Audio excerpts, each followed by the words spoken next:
이 시간 같이 나누실 하나님의 말씀은 욥기 23장 1절부터 9절까지의 말씀입니다. 구약성경 784쪽, 구약성경 784쪽, 욥기 23장 1절로 9절까지의 말씀입니다.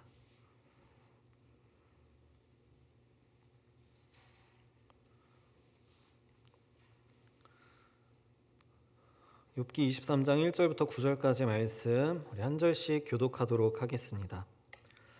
욥이 대답하여 이르되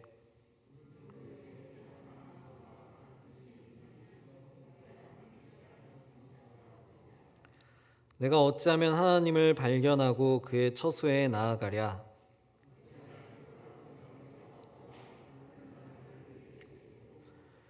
내게 대답하시는 말씀을 내가 알며 내게 이르시는 것을 내가 깨달으랴.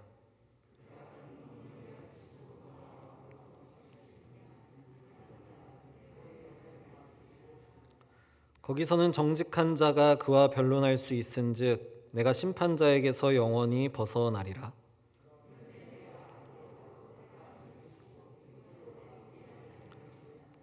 같이 읽겠습니다. 그가 왼쪽에서 일하시나 내가 만날 수 없고 그가 오른쪽으로 돌이키시나 배울 수 없구나. 아멘. 네, 오늘은 어디 계십니까? 라는 주제를 가지고 욥기 23장의 말씀을 같이 나누려고 합니다. 여러분, 우리가 신앙생활을 하다 보면 때때로 도대체 하나님 어디에 계신 건가 싶은 순간이 찾아올 때가 있습니다. 하나님 어디에 계시기에 이렇게 힘든 순간 나를 그저 내버려 두시나? 나에게 도대체 왜 이렇게까지 하셔야 하나? 그러다 보면 어쩔 때는 하나님 살아계시지 않은 거 아닐까? 하나님 진짜 존재하시는 걸까? 그렇다면 내 삶이 왜 이렇게 강팍하고 힘들고 피폐할까? 이런 순간까지 찾아오기도 하죠. 혹시 여러분 이런 경험을 해보셨나요? 성경에는 이런 경험을 한 대표적인 인물이 한 사람 있습니다. 바로 욥이죠. 오늘 소개되었던 이 욥기의 이야기는 자칫 우리에게 하나님을 향한 실망감을 줄 수도 있습니다.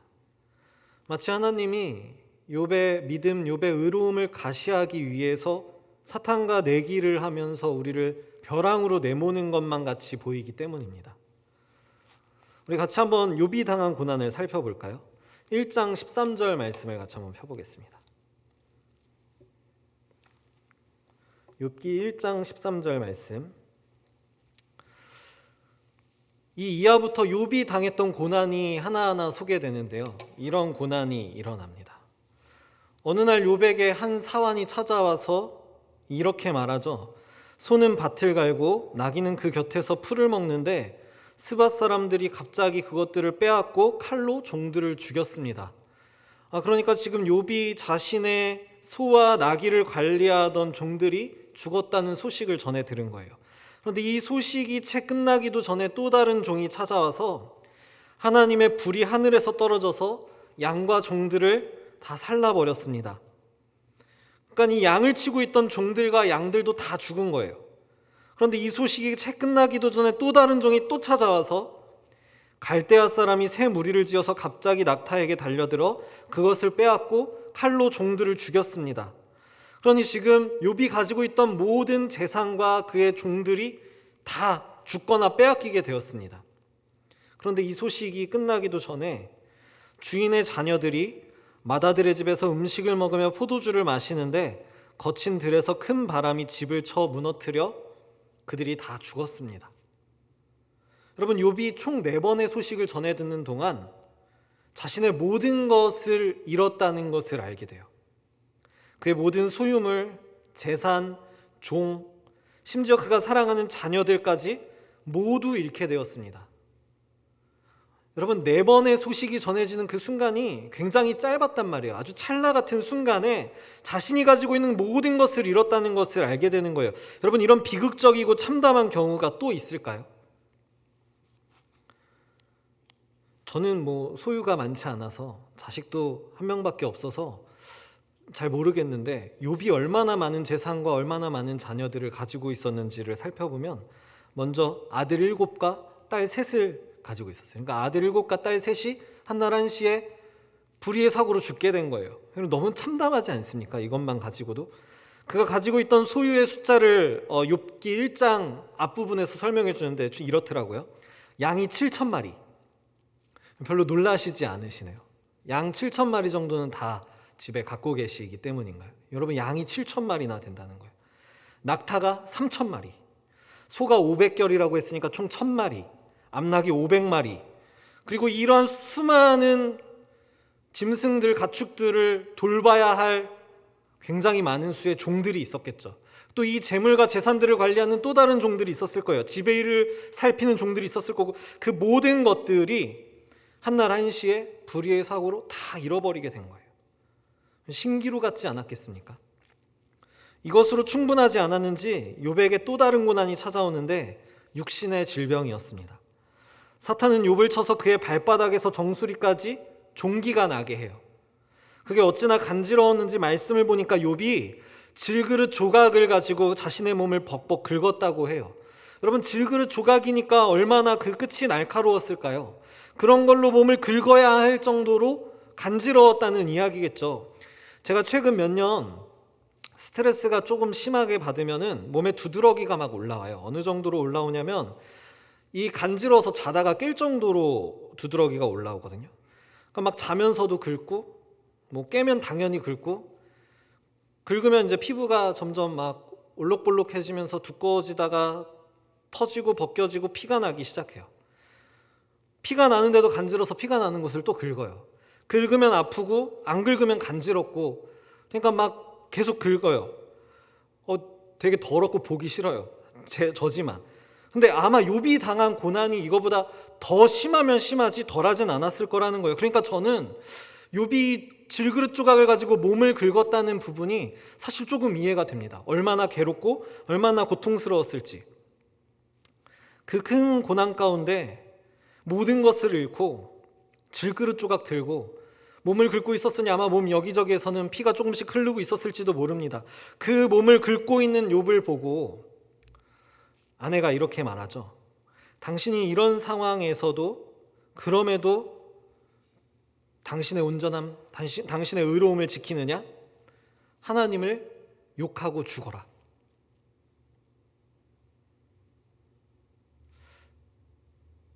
아내가 보기에 너무 비참하고 너무 참담한 상황. 자신의 남편은 모든 것을 잃은 채로 주저앉아서 몸이나 긁고 있는 그 황망한 상황 속에서 하나님의 존재를 부인하게 되는 거예요. 하나님 계시지 않은 거라고. 하나님 계시면 우리한테 이렇게 할 수 없다고. 그러니 이제 하나님 믿는 일 그만두고 다 때려치고 하나님 욕하고 그냥 죽어버려라. 여러분, 욥은 도대체 왜 이렇게 고난당해야 했을까요? 우리는 1장 9절과 2장 3절에서 그 이유를 발견할 수 있습니다. 먼저 1장 9절을 볼까요? 사탄이 하나님께 뭐라고 말하냐면 욥이 어찌 까닭없이 하나님을 경외하겠습니까? 이렇게 말하는 거예요. 무슨 상황이냐면 하나님의 아들들과 하나님이 모인 자리에 사탄이 나타났어요. 하나님이 사탄에게 묻습니다. 뭐하다 왔느냐고. 사탄이 세상 여기저기를 두루 돌아다니다 왔다고 말해요. 그러자 하나님이 사탄에게 자랑을 하셨는지 모르겠지만 아무튼 자랑하듯 이렇게 말씀하세요. 너가 욥의 의로움을 보았느냐? 욥의 온전함을 보았느냐? 이렇게 물어보시는 거예요. 그러니까 사탄이 말하는 거예요. 그가 어찌 하나님을 까닭없이 경외하겠습니까? 하나님이 많은 재물을 줬고 자녀를 줬고 복을 주었으니까 그가 그것 때문에 하나님을 경외하는 것 아니겠습니까? 그러니 그의 소유가 다 없어지고 나면, 하나님을 경외할 까닭이 사라지고 나면 그럼 하나님을 경외하지 않을 거라는 거예요. 이 말은 욥이 하나님을 경외하는 까닭, 그가 의롭다라고 칭함받는 모든 이유가 하나님이 주신 은혜 때문이라는 이야기예요. 하나님이 주신 복, 물질의 복, 자녀의 복 때문이라는 거예요. 하지만 하나님 그렇게 생각하시지 않으셨어요. 욥이 하나님을 경외하는 것은 그런 조건 때문이 아니었다는 거예요. 2장 3절에서 하나님은 욥의 의로움을 인정해 주시는데 이렇게 말씀하세요. 사탄이 그를 고난 가운데 빠뜨릴 아무 이유가 없다는 거예요. 하나님 뭐라고 말씀하시면 네가 까닭없이 욥을 쳤다는 거예요. 까닭없이 그를 치게 하였다는 거예요. 정확하게는 욥이 고난당할 이유가 없는데 사탄의 관계로 까닭없이 이유 없이 의롭다는 이유만으로 고난당했다는 거예요. 여러분, 이러고 나니까 더 답답하고 화가 나지 않습니까? 아니, 하나님이 사탄으로부터 우리를 보호해 주셔야지 어찌 저 의로운 욥을 사탄에게 넘겨 그를 큰 고난 가운데 빠뜨리십니까? 어찌 그를 그 큰 고난 속에서 괴롭도록 내버려 두십니까? 아니, 하나님 우리 방패시잖아요. 하나님 우리 요새시잖아요. 하나님 우리 산성이시잖아요. 반석이시잖아요. 그럼 우리를 보호해 주셔야죠. 하나님의 뜻이 이해가 되지 않잖아요. 여러분, 이 말씀만 놓고 보면 하나님은 마치 악하신 하나님 같습니다. 이런 상황에서 욥의 친구들이 찾아와요. 욥을 위로한다고 찾아와요. 위로한다고 말하지만 욥을 정죄하기 시작합니다. 네가 고난당하는 이유는 결국 너의 죄에서 비롯되는 거니 네가 회개해야 된다. 여러분, 욥의 입장에서는 가뜩이나 힘들어 죽겠는데 자식도 잃고 재산도 잃고 몸에 병들고 아내는 나를 저주하고 너무너무 괴롭고 힘든데 옆에서 가만히나 있지 더 열불 터지게 하는 거예요. 여러분, 그런 경험 해보시지 않았습니까? 막 힘들어 죽겠는데 자꾸 옆에서 가만히나 있지 부추기고 쿡쿡 찌르고. 주로 우리의 배우자들이 그러지 않습니까? 여러분의 배우자 아닌가요? 제가 그렇다는 이야기는 아닙니다. 그래서 남편이라고 하잖아요. 남의 편. 자꾸 화가 나게 하는 거예요. 자꾸 열불 나게 하는 거예요. 그리고 오늘 본문 말씀이 시작됩니다.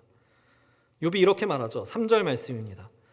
내가 어찌하면 하나님을 발견하고 그의 처소에 나아가랴. 어찌하면 그 앞에서 내가 호소하며 변론할 말을 내 입에 채우고 내게 대답하시는 말씀을 내가 알며 내게 이르시는 것을 내가 깨달으랴. 친구들이 자꾸 와서 너가 범죄해서 지금 고난당하는 거다 회개하라 말하니까 나 하나님 앞에서 범죄하지 않았는데, 나 의로운데, 나 결백한데, 나의 결백을 좀 확인받고 싶은데 이걸 확인해 줄 사람이 없어요. 자기가 아무리 자신을 변론해도 친구들은 너의 죄 때문이라고 정죄해요. 나의 고난이 죄 때문이 아님을 확인받고 싶은데 그것을 확인시켜 줄 분이 어디에도 안 계세요. 어떻게 하면 하나님을 발견하고 어떻게 하면 그의 처소에 나아가 하나님을 만날 수 있을까요? 어떻게 하면 내가 그 앞에 호소하고 나의 무죄함을 변론할 수 있을까요? 어떻게 하면 하나님의 대답을 듣고 내가 깨달을 수 있을까요? 이렇게 말하고 있는 거예요. 그리고 8절 이후에서 욥이 이렇게 말하죠. 그런데 내가 그렇게 하나님을 찾았는데 그 하나님은 앞으로 가도 아니 계시고 뒤로 가도 보이지 아니하며 왼쪽에서 일하시나 내가 만날 수 없고 오른쪽으로 돌이키시나 배울 수 없구나. 하나님을 사방 어디에서도 만날 수가 없는 거예요.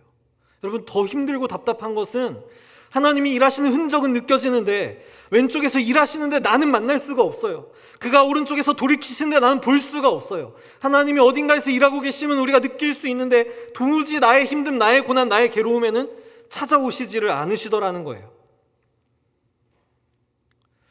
여러분, 우리나라에 1997년, 98년 이 즈음에 IMF라는 큰 사건이 있지 않았습니까? 저희 가정은 이 IMF 이후로 한 번도 가난하지 않았던 적이 없습니다. 사람들은 저를 보면은 되게 잘 사는 줄 알아요. 부잣집 자녀인 줄 알아요.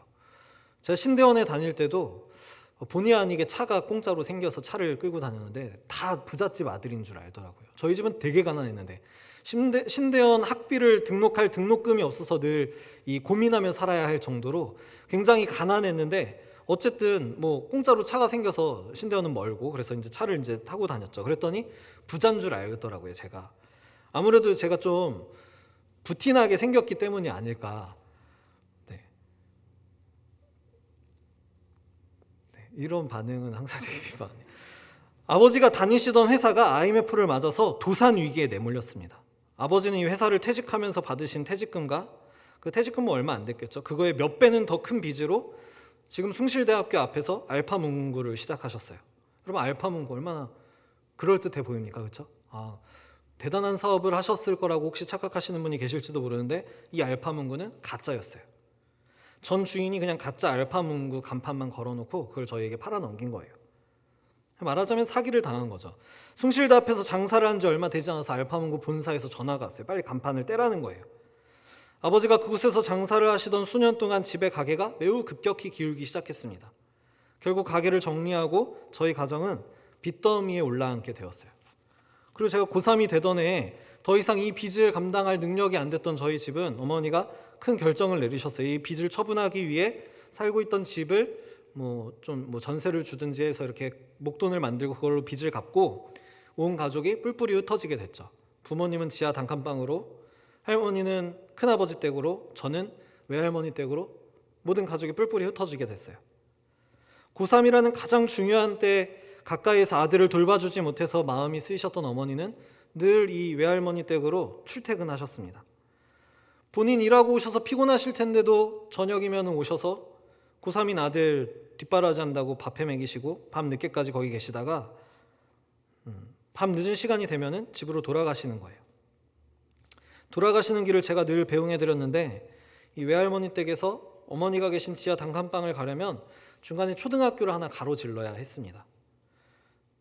어머니를 모셔드리고 그 학교를 가로질러서 돌아올 때면 밤은 늦었고 불빛은 하나도 없고 운동장을 이렇게 지나가는데 깜깜해요. 한치 앞을 볼 수가 없어요.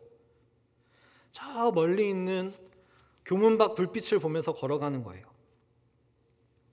근데 그게 마치 제 현실 같더라고요.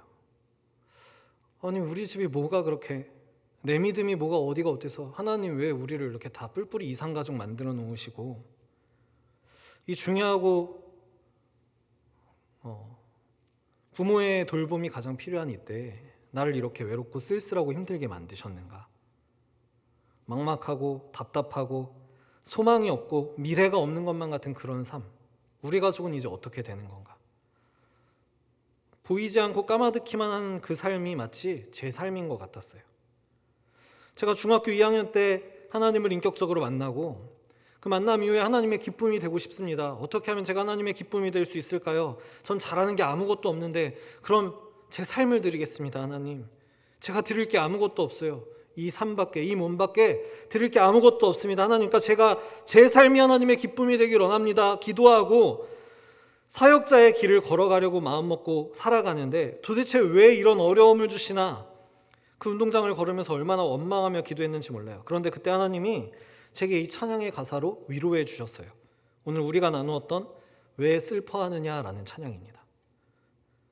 가사가 이렇죠. 왜 슬퍼하느냐? 왜 걱정하느냐? 무얼 두려워하느냐? 아무 염려 말아라.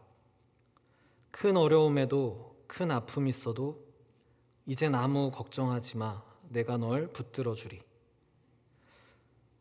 내가 너와 항상 함께 하리라. 내가 너를 지키리라. 실망치 말고 나를 보아라.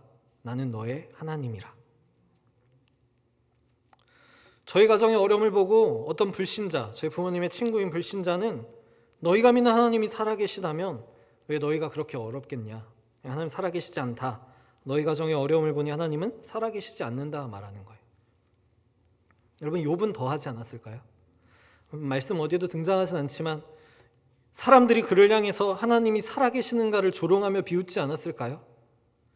심지어 아내는, 가장 가까운 사람인 아내는 하나님을 욕하고 죽으라 라고 말하지 않습니까?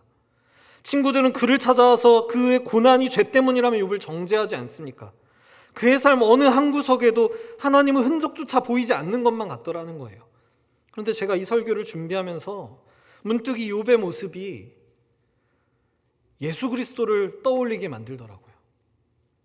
여러분, 욥이 모든 것을 잃어버렸듯이 예수님은 하늘의 모든 권세를 잃고 이 땅에 오셨습니다. 그를 못 박으려던 사람들은 예수 그리스도가 무죄한 줄을 알고도 그를 죄인이라 정죄하며 십자가에 죽게 만들려고 했어요. 수많은 사람들이 못 박히는 예수를 바라보며 네가 정말 하나님의 아들이라면 스스로 구원하라 조롱하였고, 그 모든 광경을 통해서 우리가 느끼는 바는 예수는 하나님의 아들이 아닌가 봐. 하나님 어디에도 계시지 않는 것 같아. 아니, 만약 살아계시다고 하더라도 예수는 저주받아 죽은 거야.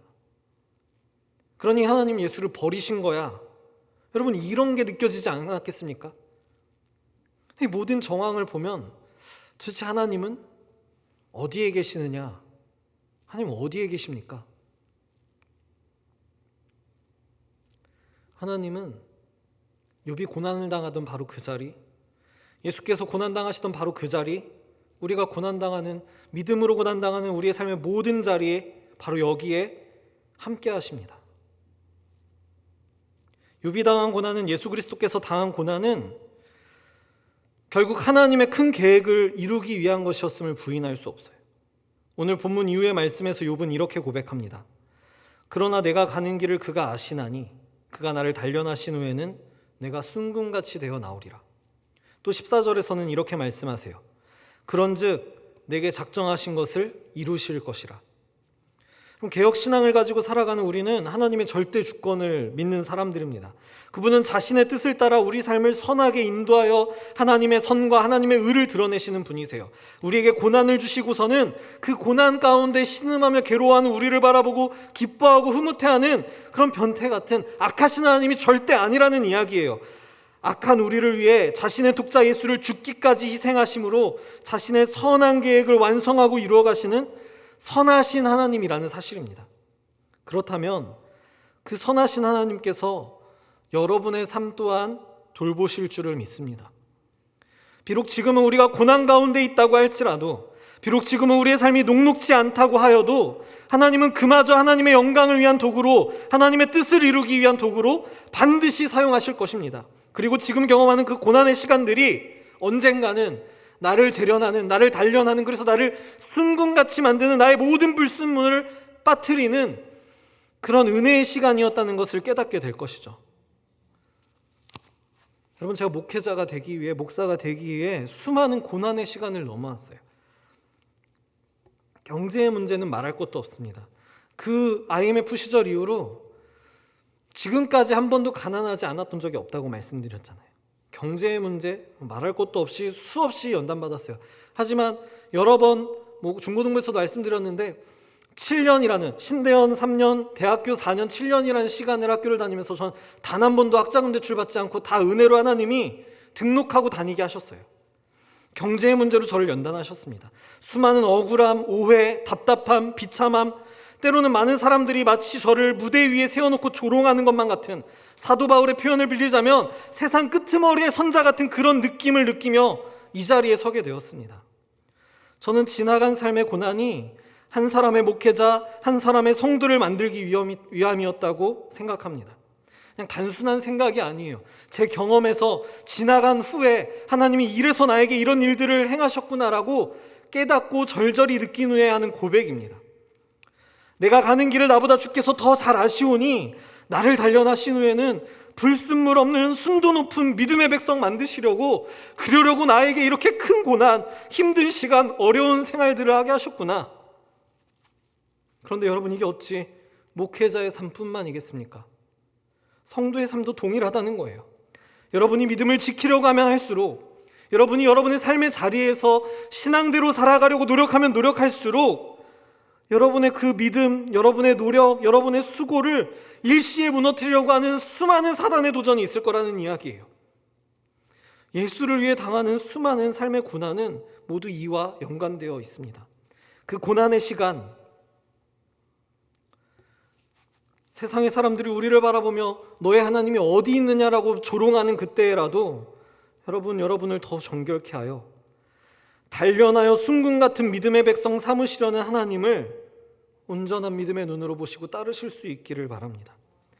시편 42편의 말씀의 일부를 인용하며 말씀을 마치겠습니다. 우리는 사슴이 시냇물 찾기 갈급함같이 하나님을 찾아야 하는 자들입니다.